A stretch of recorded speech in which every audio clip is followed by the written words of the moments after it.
Hello and welcome to Lore Watch, a roundtable freeform discussion about lore and our favorite media.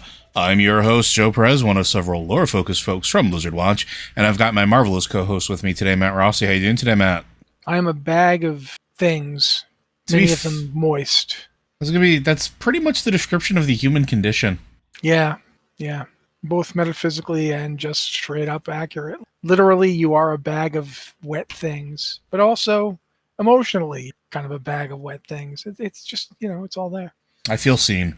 Well, we're not here to talk about that. Instead, we are here to talk about, questions that you, our wonderful listeners, have sent in. We have several of them today, and I thank you for them. If you have questions for this or any of our podcasts, be sure to send those in to podcast@blizzardwatch.com. You can go ahead and just tell us what show it's for in the subject line. And if you have any special pronunciation for your name, be sure to add it in there. If you don't want to email us, you can hit us up on Discord. We have a Q and podcast questions channel.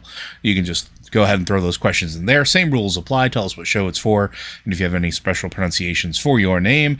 And then if you are a Patreon supporter, as a way of saying thank you for helping support us monetarily, we have the Patreon Q and Podcast Questions channel set up, in which you may deposit your questions. We tend to look there first as that way of saying thank you.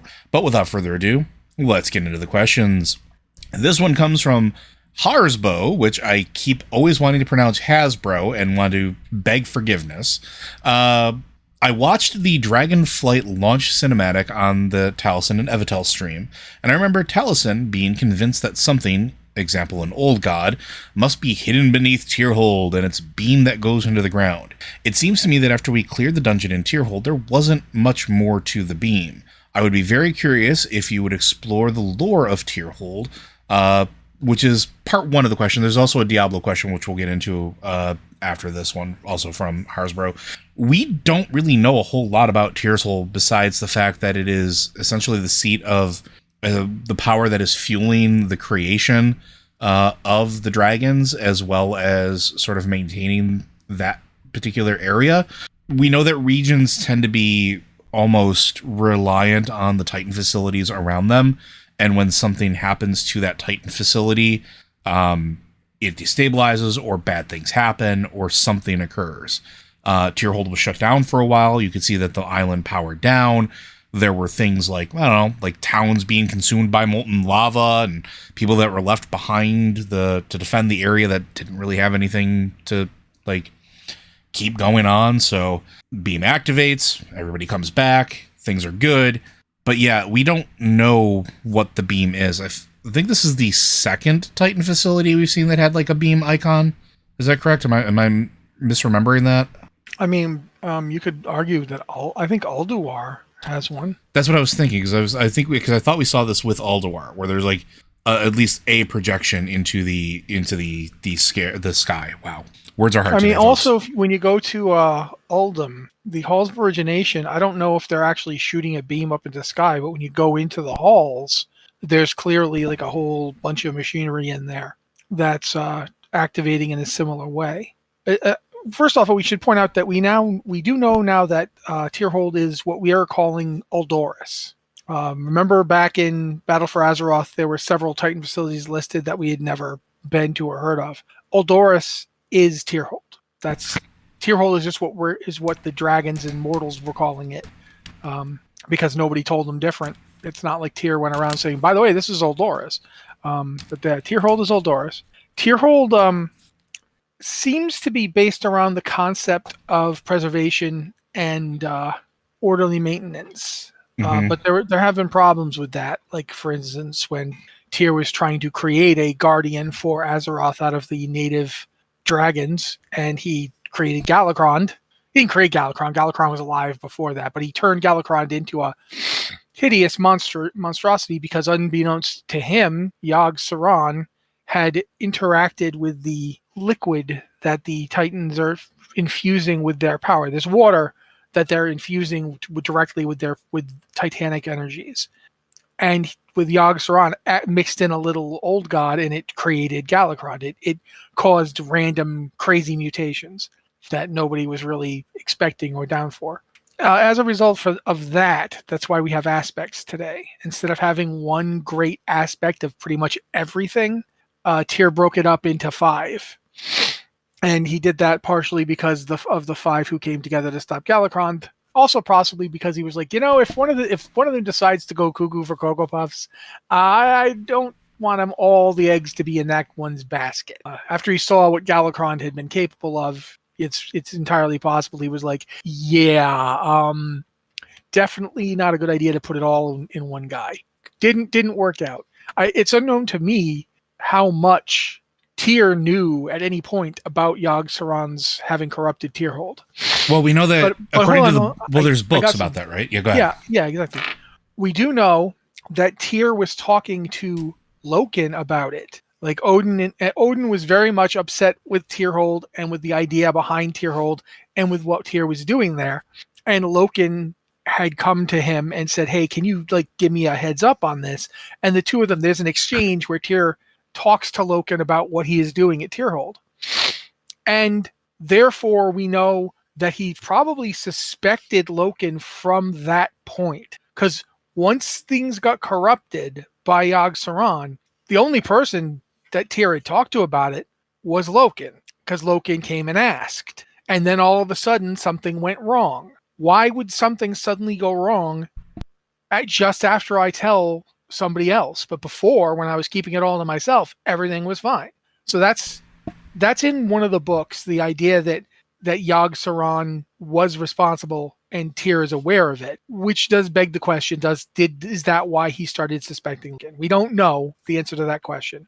We know that at the time, Odin was still acknowledged Prime Designate, but there were certain members of the Titan Forged, the Watchers, who, for lack of a better word, could kind of ignore that. One of them was High Father Ra, Highkeeper Ra, also known as Ra-Den. He was clearly capable of he was equally as powerful. He was easily as powerful as Odin. He's the one who made the elemental planes. He just didn't seem particularly interested in running the show. He strikes me more as a person who is all about, you go ahead and you get to be in charge. That's great. I'm going to fix all this stuff that's broken. And Tyr, who was the most physically, I don't want to say powerful, but maybe the most courageous. Yeah, he is. Right, yeah, there's a reason that he's associated with paladins. Yeah, this is a guy who lost his hand fighting Galakrond and didn't really care. He's like, well, did we do it? Then great. That's all that really matters. And as a result, Odin envied them both and didn't trust either one of them because they weren't all on Team Odin. And also because, Odin's kind of saw it as, sure, we all fought in the war, but I'm the one who got his face permanently melted.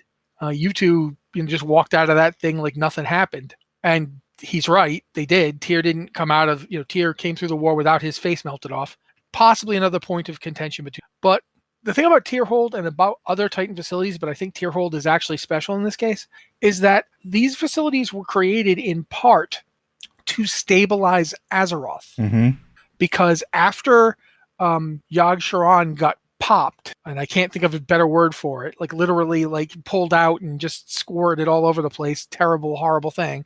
When that happened, there was this gaping wound in Azeroth, and the divine essence, for lack of a better word, the anima of Azeroth was just getting sprayed out into the world, and that was going to lead to her death. That's something we have to keep in mind. That was going to kill the world soul. So they created the Well of Eternity as part of that system of facilities, which was essentially I'm trying to think of the proper way to put it, but imagine if instead of the stuff we do nowadays for gunshot wounds, imagine if you got a gunshot wound and they came in and set up a little device around it that put nanites in it to repair the wound. So, and all these little systems throughout the body to maintain it. Yeah, they do this already with there are some wounds that can't be sealed, and so they have to be kept open for treatment.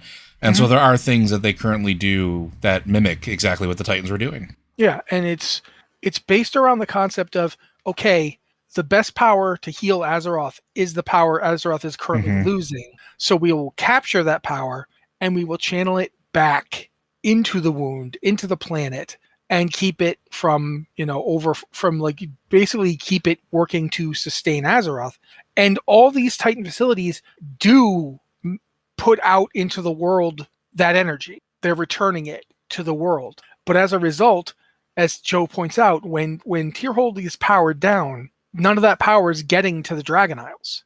That's why so many things went into hibernation or slept or couldn't, really get up to mischief. All the various elemental beings that are sort of like a opposition to the dragons kind of had to go take a nappy, because as we know, when elemental beings can't get enough anima, they fight over it. We also we've never really seen a world where they just couldn't get any. Mm-hmm. And I think the Dragon Isles were pretty close to the closest thing to that. It was like a giant anima drought, and you wouldn't go there if you didn't have to, because there's nothing there to sustain you. It'd be like going on a space travel. You're in your spacesuit wandering through a blasted landscape, and it's great if you can do that for like a couple hours, but you're not going to want to spend like 12 years there without, the appropriate facilities built, and they didn't have anything like. So I think that's part of it, and I think that's one of the reasons that the Dragon Isles were just kind of quiescent for that long. That's why, for instance, I don't want to call them the Drogbar, but I can never remember their name. The giant fire giants dudes. Come on, they're the main villain here. They hunt dragons. Come on, Joe. Oh, why can't I think of their name now? Oh, God. Anyway, those guys. We know who I'm talking about. And as soon as we're on some of the subject, where it's going to pop up, yeah. Yeah. But those guys weren't active during that period of time, because those guys are heavily based in elemental energy. And they're actually related to... Well, they were active. They were active, but not like they are now. Like, it's even said that they've, suddenly they've come forth and they're burrowing into Neltharion's lair, blah, blah. Yeah. My point is, those guys are related to the other dragons that we know of. We know this because at least one of those giants came to the Dragon Isles and fought with them, and actually even became like a leader of them. They made him like a hero of their people. And, he's Vrykul, like a straight up, still stony Vrykul, came to the Dragon Isles and became a leader amongst them. So they're related to other Titan creations. And that makes me wonder, what how do I put this? What if the Titans didn't just make like Vrykul and call it a day? Like, Vrykul are modeled after, just like, the Earthen are modeled after the big Titan forged. Guys like Odin, Loken, Radan, those guys, they're modeled after. But does that mean that once this stuff started happening, like the quote unquote curse of flesh didn't just start turning things into fleshlings? Like, is there a curse of element that takes them even further away from Titans? Like, we know that the Mogu reverse engineered the curse, so to speak, and could turn themselves back to stone. But what if they're not reverse engineering the curse? What if they're using the power that is pushing some of the Earthen and Vrykul and other elemental Titan creations further away from the Titan? And maybe that's the heresy we keep hearing about, that Odin is so concerned with. Does that follow? Do you grasp what I'm saying? That's entirely possible. It's entirely possible that there's something tied up with that. And that's what interests me about Tyrhold and other, like, especially Tyrhold, but other ones too. But Tyrhold really feels like it creates a bubble. Like, you go to when you're going around doing various quests in the area around the Dragon Isles. There's one quest in particular where you have to go and help the Titan forged, the keeper who protects the waters. And that keeper is like very insistent that you have to stop them from tampering with those waters. And I'm starting to, like, the water comes straight out of Tyrhold. That is the product of Tyrhold. Yeah, so there's a couple theories, or at least a couple things that I think are also kind of important here too. Like, we're talking about the Titan facilities, and everything that Matt said is correct. There's also another element to the Titan facilities, in that not only were they set up to sort of rechannel Azeroth's energies back into it, many of them were also used as experimentation points on top of that. So you can look at places like Sholazar Basin or Ngoro Crater. Yeah, there's a great phrase for this. It's called the Petri dishes of the gods. Right. And it's actually used in game. And there are Titan facilities there. There are Titan facilities that overlook those areas that are either taking part of that power and channeling it down. Northrend is another interesting case as well, because we don't know. Was Northrend always a frigid wasteland? Because there Jardin. What's that? Desjardins. Jardin. Yes. Oh, as predicted. Sorry. But sorry. Was Northrend always a frozen wasteland, or was it more temperate at some point in time? Is it a frozen wasteland because there's a gigantic Titan engine underneath it that is now broken and dormant, the engine of the Makers? Yeah, it's not putting forth the energy to heal the world that it is supposed to be doing. Now, Tyrhold, most assuredly, is absolutely a place that involves experimentation. And that's where Galakrond comes from. That's where Galakrond comes from. That's where the idea of making the dragons, these ordered creatures in order to protect Azeroth itself, are based. There's a reason why life evolves in a very specific manner on the Isles, just like it does in Sholazar Basin and Ungoro Crater and all these other places where Titan mechanisms are still working. Now, I think that that's really what the beam is more or less probably just the harnessing of that energy for that experimentation in that area that they're in. I don't think that necessarily. A thing to think about too. Like, I think you just gave me an idea here. The facility underneath Oldoris, Tyrhold, is called the Halls of Infusion. Mm-hmm. Now we've got the Halls of Origination, the Halls of Infusion. What are we seeing with infusion? What are we infusing? Well, it's all about water. It's all about water, and it's all about that Titan orderliness, the power that the Titans are putting into the water to help create order. Yep. Which means that other facilities may have been intended to have a similar hall. And I think I can't off the top of my head. Halls of Lightning, Halls of Stone. We almost can assuredly think of the same thing there, because the Halls of Stone, for sure, there's a giant making engine there. There's literally we see this in the Mogu dungeon, where you literally go through, and at the end of that dungeon, there's another big the thing that makes the Mogu. And what is all around it? It's water in Anima. It's water in the Animus, as what they called it at the time, but it's all things that you would find at other Titan facilities in order to create life, or at least had previously been used to create life. Correct? And we know that the system was all supposed to work together. Yeah, it was all supposed to be one cohesive system. So, going back to it real quick, I don't know if there's more you wanted to say on that, but I wanted to come back to the light beam. I don't think that the light beam itself means that there's an old god trapped underneath Tyrhold. I think that it is a signifier that the engine is online and once again harnessing the power of Azeroth's lifeblood, which we've seen the Azerite, of this sort of like concurrent energy to power the facility and thus the infusion process and maintain the Isles. Now, going back to something Matt said earlier, we do know that Galakrond was a creation of this sort of process that had been corrupted.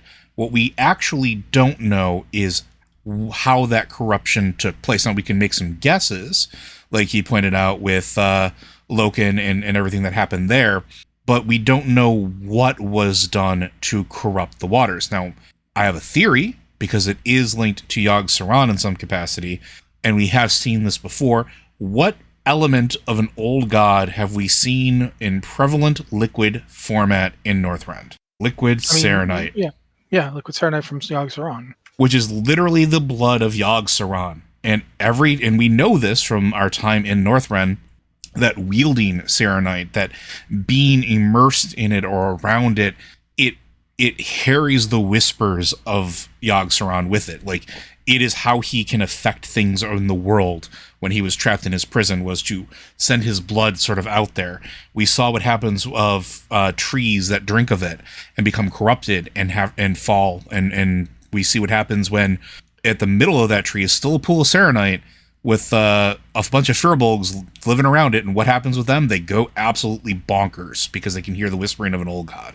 So Loken pops down to a facility, or sends one of his agents to pop down the facility.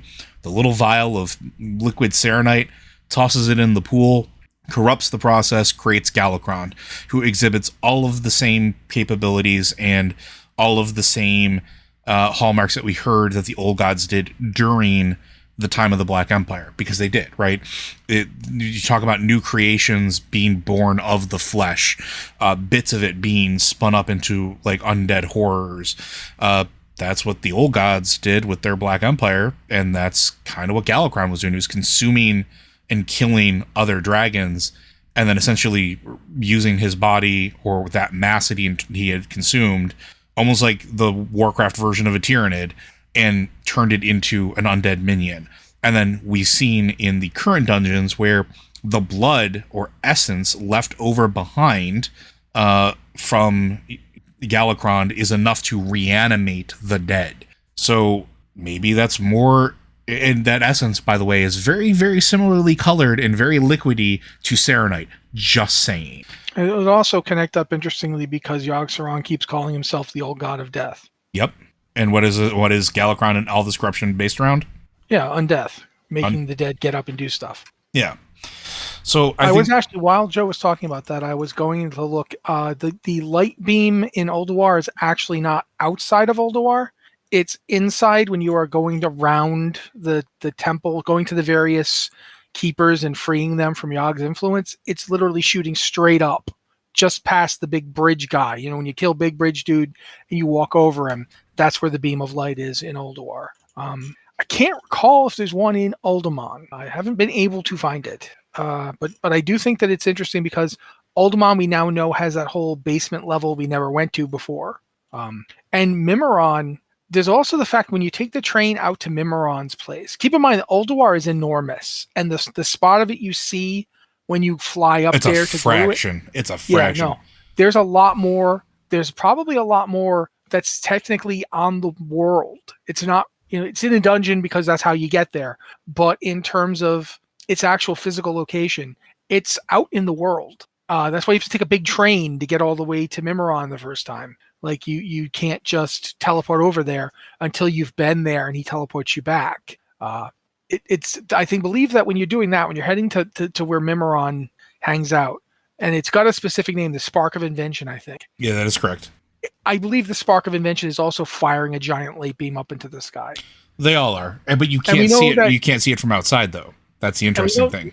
And you also know that when we beat Algalon straight up tells you to send the reply code from a place of power closer to the skies. He tells you to go, basically, what he's saying is go ahead and go to Dalaran and use that big thing so Ronan gives his speech. But regardless, that's another beam of light being shot up into the sky. These things could just be how Titan Forge send up, like, this is a reply. This is being monitored. And, the Titans and their servants could at any time, pick on that beam of light and know. We don't know always, but we know it's a possibility. Well, I think you're actually onto something there too, because think about what we know about from this expansion, right? Think about what we know about Tyrhold. When it was deactivated, the dragons couldn't find the Dragon Isles. They could not. There was nothing leading them home. There was no guiding light. The minute that beacon got lit, every single one of them got the homing signal. All of them had it. Like, it could very well just be a broadcast antenna. It could be a status check. It could be exactly what you're saying there. And I think that is probably the most likely answer, right? Well, I mean, because we know this is a system built to maintain and monitor Azeroth, right? And we know that it's an interlinked system because we just went through this with Battle for Azeroth when Ulduar got cut off from the network. Mm-hmm. So it's entirely possible that that beam coming up is it's like if you have a tracking device in a wild animal, like you put a collar on an animal and then you're tracking it around. The signal, anybody who has the proper devices can pick up that signal up and know, okay, something is moving here, something is going from here to here. Or it's like when you go to the hospital and they put you on all these diagnostic machines, those machines, they keep going. Even if you're like fine now, you're just sleeping. They tell that, the doctors can go check, the nurses at the medical station get readouts. And it could be as simple as that. It could be as simple as, here's the readout from this part of the network. And especially now that in order to keep they wanted to make the network somewhat self-sustaining, it has to be capable of operating independently. Like each piece of it has to be able to operate, and thus each piece has to send signals back. Yep. It could be that. And I think there's an element of it too, because like think about this too. Facilities lost or facilities that are no longer in contact with each other. Like, what are we doing at one point? We're bringing facilities back online. We're going and trying to make sure that everything's going the way that it should. And you brought up, why can't I think it, Beneath the Halls of Origination? When we're doing that dungeon, what are you doing? You're essentially reactivating the consoles. You're turning it back on. So like you're telling the signal to go back and do its thing. Like I think there is truth to that. I think that is very, very likely. I mean, and then again, going back to the old god thing, I don't think there is an old god beneath Tyrhold at all. I think that we may at one point in time when we get deeper into Alduras, because we'll probably at some point either learn something more, especially as Tyr fully awakens, or even make our way back down there. We'll find out a little bit more about how the corruption actually happened, and then we'll probably know a little bit more about that. But depending on what we find out in terms of coming patches and expansions, it's possible we'll be going back and forth to these places for a while to come. Almost assuredly. Like this does not seem like a one and done, right? Because now we have a new capital city where the dragons live. And if they're going to be our allies in our quest to protect Azeroth going forward, we're probably going to go back there. There's also a wealth of information that we haven't tapped yet. There's the archives that the Azure Flight has that we haven't even touched yet.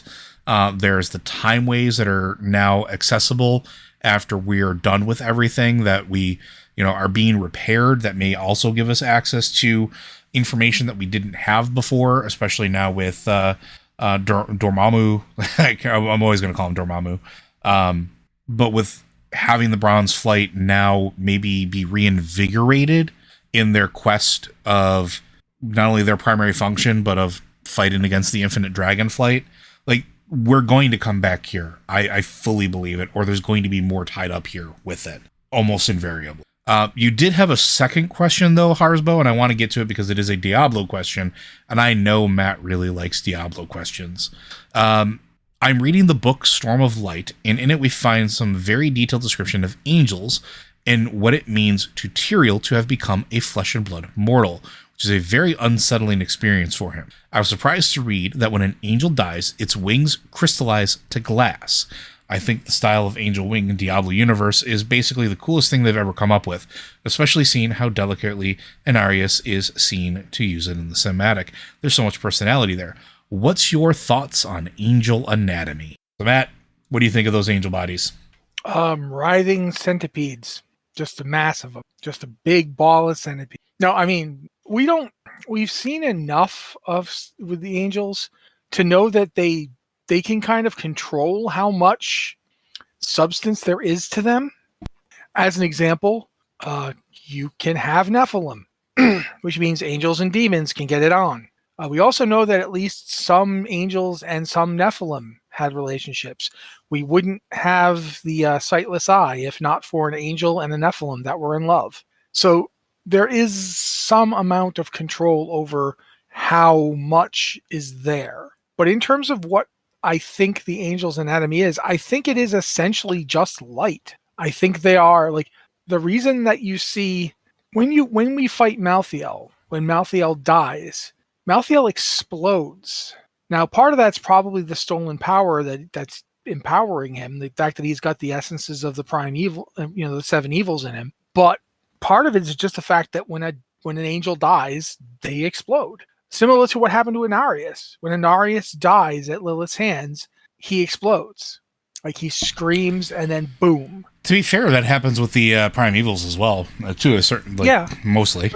The prime evils take physical form or twist a living being into a physical form. Both the forms we've seen Diablo in and the form we saw Mephisto in, and for that matter, Baal, all of those forms were like mortal bodies been taken by them. Whatchamacallit, Doran, his son, right?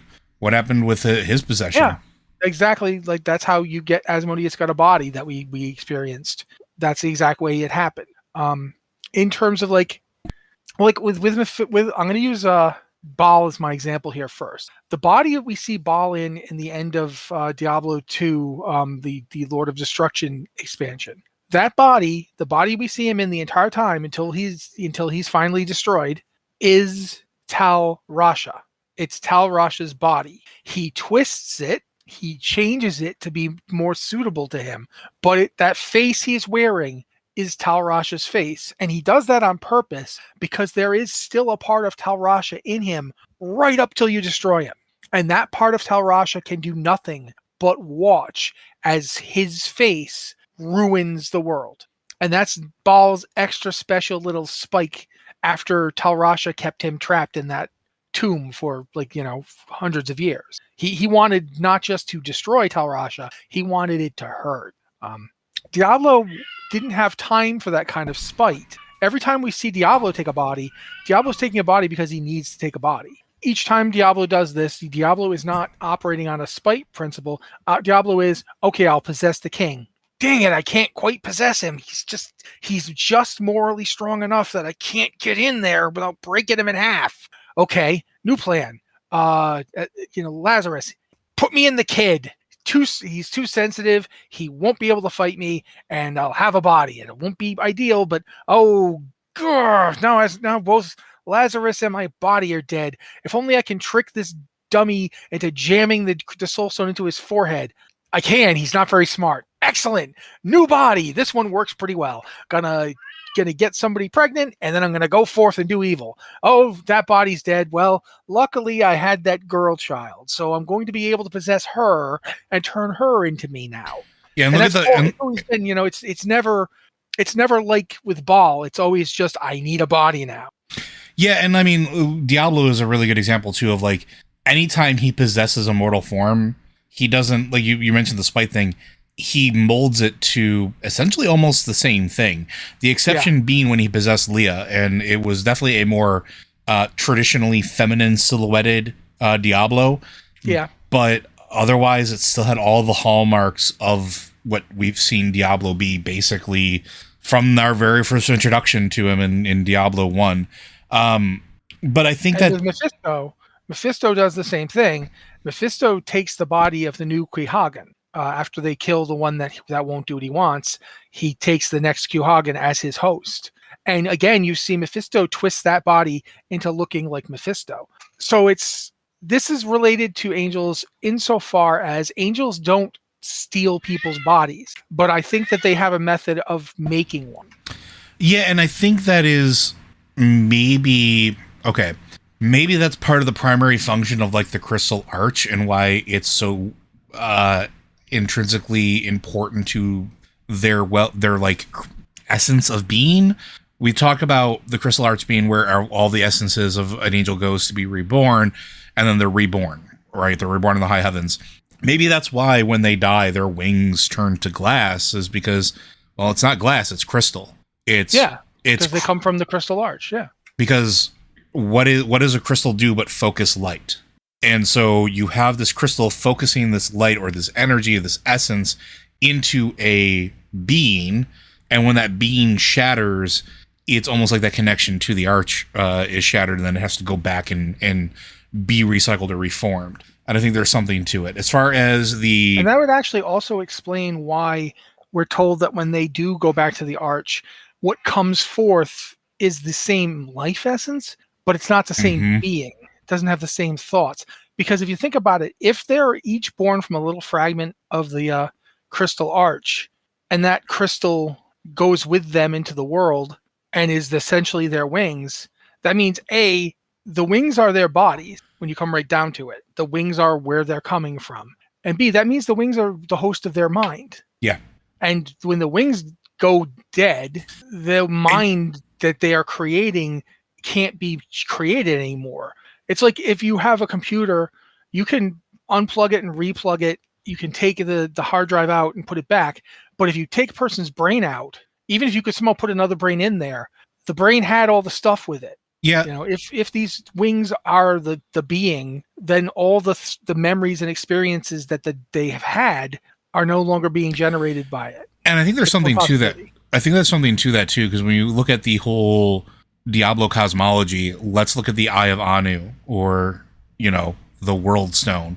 What was it? Giant Yeah, crystal. a very large one, and for Also that part of the matter, same body that the Crystal Arch came from. hmm and what's weird about that too is that we're always told it is a piece of the primordial Anu, which means it may have predated the separation of Tathamet and Anu. I keep Mm-hmm. wanting to say Tiamat and Bahamut so bad, and I'm really fighting it. That means that it may have been, like, for lack of a better word, the substance that made up the Diamond Warrior Anu. Remember, that was his name, the Diamond Warrior Anu. We don't know what Tathamet was made of other than this huge, powerful, dark dragon thing. Well, we kind of have an idea if you think about it from the concept of, if the high heavens was made from the body, essentially, of the fallen Diamond Warrior, and the burning hells were created by the descended body of Tathamet, then you can kind of look at it and they're almost the same. Just one is bright and is worried about reflecting or harnessing light. If you look at the high heavens, go back to Diablo 3 and run through there. You'll see like that motif, right? It's a lot about what do you find everywhere? You find crystals and pylons and light essences. Their fountains are basically focusing the light of the high heavens, which is probably the light shining from or through the Crystal Arch. But then you look at the burning hells, which we went through extensively multiple times at this point, multiple different sections of it. It all looks like it is this dark, almost H.R. Geiger-esque hardened carapace, but it's absorbing light. There's always that red glow, sure, from the fires and the and everything else from the burning corpse, but look at everything that's there. It looks very similar if you were to dirty up the high heavens, at least in my opinion. Just throwing it out there. But I think there is something to it. I think there's something to the connection between crystals and why that's how they die and how they are born. And maybe that's why they sort of forbid the angels from continuing to like interfere in the mortal realm, because didn't they do that as well? Like, they've sealed off the high heavens, they've kind of retreated. We don't know why they've done that. We don't know where they are at the moment. I mean, we know where they are, but we don't know what's happening. But we know that Diablo wanted to corrupt the Crystal Arch. Oh yeah, and that's like one of the things you even see when you are in heaven and you're trying to get to the arch to stop Diablo. At one point, Imperius and his lackeys show up and they're about to attack you because he's so mad that you're even daring to be there. And whatever Diablo does causes all of them to like collapse, and they fall down and they're just motionless around you. But they're not like, nothing is turned to glass. Nothing, they don't break or smash up. They just stop. And that means that there's a possibility of the concept of the arch, as we're talking about light a lot, but a lot of this stuff almost works better as a sound analogy, because it's like, if there's a chime, like if you take a tuning fork and you like tap it near something that can make a tone, you can tell what the tone is. You can listen to it and determine, okay, that's what that is. It's often used, to tune the strings of a guitar. They mostly electronic nowadays. When people don't just bang tuning forks on things, but when people would do this in the medieval period, like they'd have enormous bell works or gigantic piped organs, and you'd need to tune the thing. You need to know what you're trying to tune it to. If the arch is the master tone setter, it's the most powerful vibration, all of the angels could be seen as little forks, and they vibrate with what it puts out. And as long as they're capable of vibrating, they are there. But when they die, it's because someone broke that. It's like if you make the crystal not resonate anymore, it's useless. So it turns to glass. I'm air quoting. You can't see it. Just trust.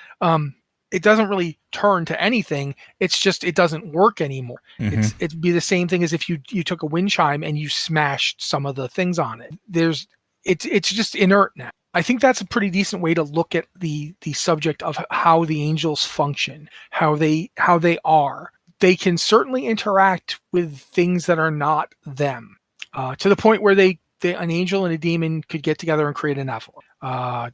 I'm not trying to jump through any sort of like let's speculate on the anatomy hoops here. I'm just saying that means they had the ability to reach to each other. Yep. And both of them share something that was created into a life form. And it also goes back to some of the other earlier conversations we were talking about before, like especially about like soul stones as well, and why angels and angels could probably get trapped in a soul stone just as easily as a demon can, because it's all about that resonant frequency. When what's his name? I want to say Zalman King, but that is not him. Zoltan Kuhl. Thank you. Man, Zalman King. I haven't thought about that guy in decades. Red Shoe Diaries. Don't look it up. Anyway, Zoltan Kuhl talks about how, the soul stones that the Haradrim got were crippled. Yeah. There's no reason this thing couldn't work on angels. And the reason there's no reason it couldn't work on angels is because to a human, ultimately, in the Diablo universe, and what the difference between an angel and a demon seems to be perspective. Not like there's no hard and fast. They look extremely different. They act extremely different. You wouldn't know there was any relation between them. But the fact that they can have children together, the fact that Lilith banked on that was her whole plan. So going into it, she knew she could do this. How did she know she could? Do they all just know they can do this? Is it just inherent? Like there's something about the angel-demon relationship that transcends our understanding of it. I mean, but it also makes sense because they're all essentially born from a shared lineage of one entity. Yeah, but so is everything else, right?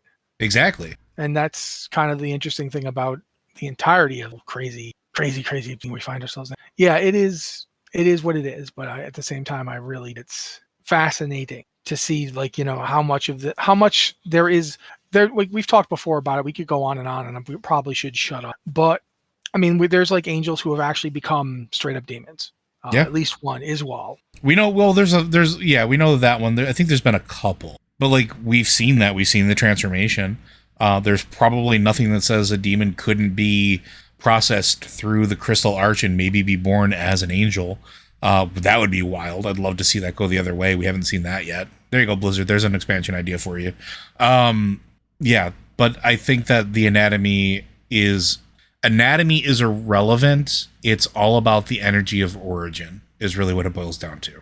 But we're going to move on to our next one here, which is a question from our friend Tetsemi, which is, how would you make WoW more alt-friendly without sacrificing the journey each character goes through?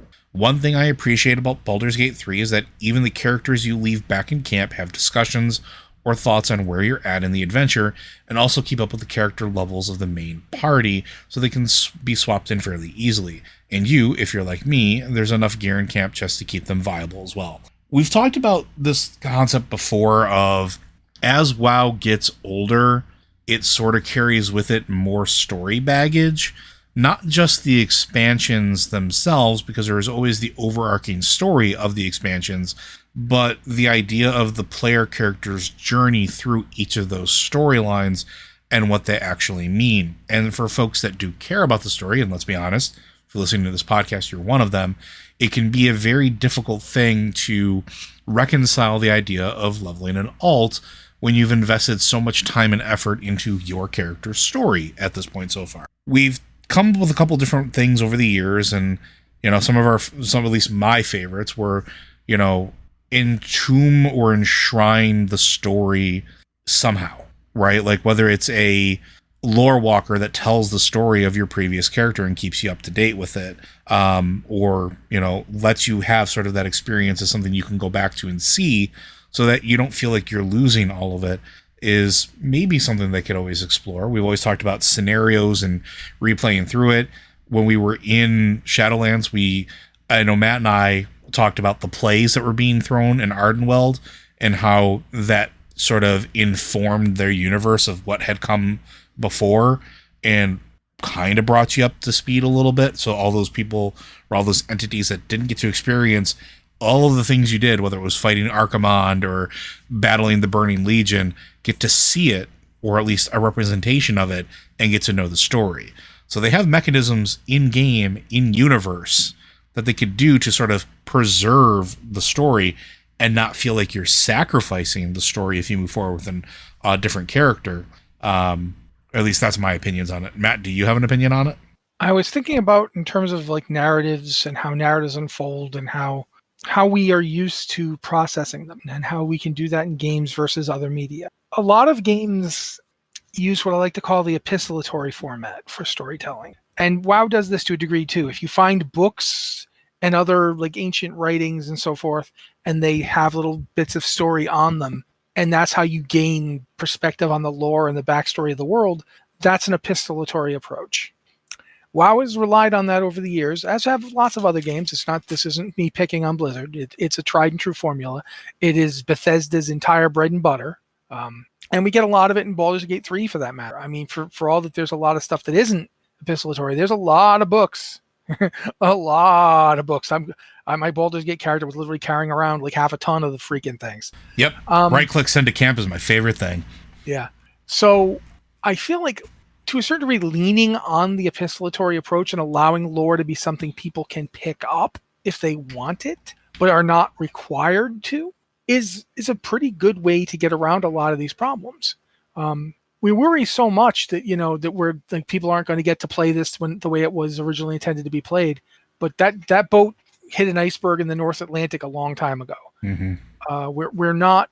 WoW has got decades of story in it. Literally and itself. WoW itself, not just the stuff that came beforehand. Yeah, just the game. Itself. Just, from 2004, when the first time someone logged into World of Warcraft, till now in 2023, 19 years later, almost 19 years to the day, because next month is November, and that's the 19th anniversary of World of Warcraft. That story, it's there. But the thing is if you constantly stand around worrying that players, you don't want to trivialize the older story, it's like it's not trivialized. It just can't always be up front. Eventually you got to move on. You got to move to the next chapter, the next thing.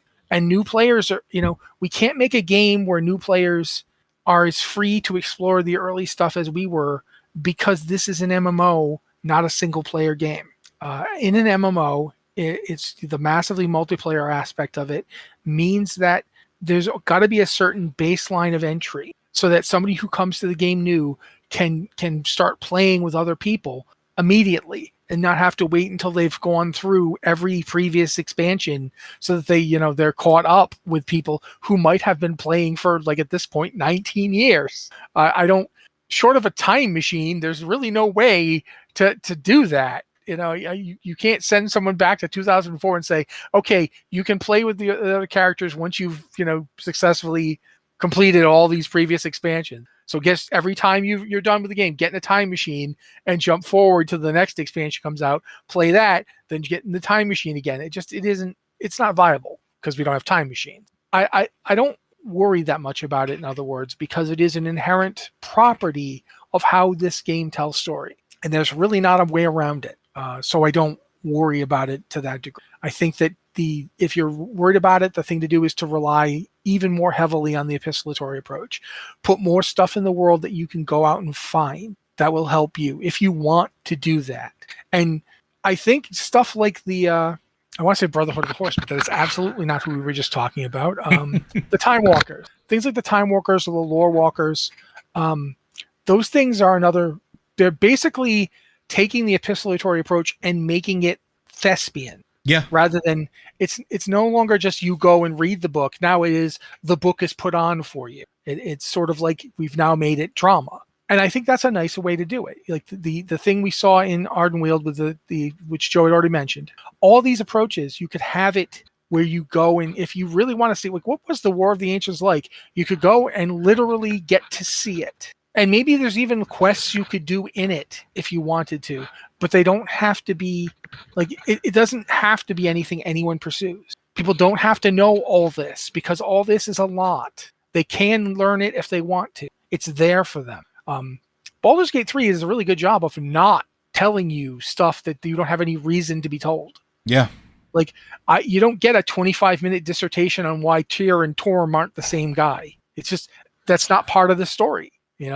It gives you enough that you can follow the story it's telling and it's in a coherent world of the Forgotten Realms. But trust me, there is a lot of Forgotten Realms. If they wanted to, oh my word, you'd never actually get to do anything. Especially now because all the old settings have just been folded into the Forgotten Realms, which that's a topic for a different podcast. Yes. But I think that's going to do it for us today, unless there's anything else you want to add, Matt. No, I think that's good. All right. Well, folks, Blizzard Watch is made possible due to the generous contributions at patreon.com/BlizzardWatch. Your continued support means this podcast signing community is able to thrive and grow. Blizzard Watch supporters enjoy exclusive benefits like early access to the podcast, better chance at having your question answered on our podcast with a queue, and an ads-free site experience. If you have questions for this or any of our podcasts, be sure to send those into podcast@blizzardwatch.com. Specify what show it's for, and if you have any special pronunciation for your name. You can also hit us up on Discord and our Q and Podcast Questions channel. And if you are a Patreon subscriber, as a way of saying thank you for helping us keep the lights on, you can hit us up in our Patreon Q and Podcast Questions channel on Discord, where we tend to look first. Again, all other rules apply. With that, folks, we'll see you next week.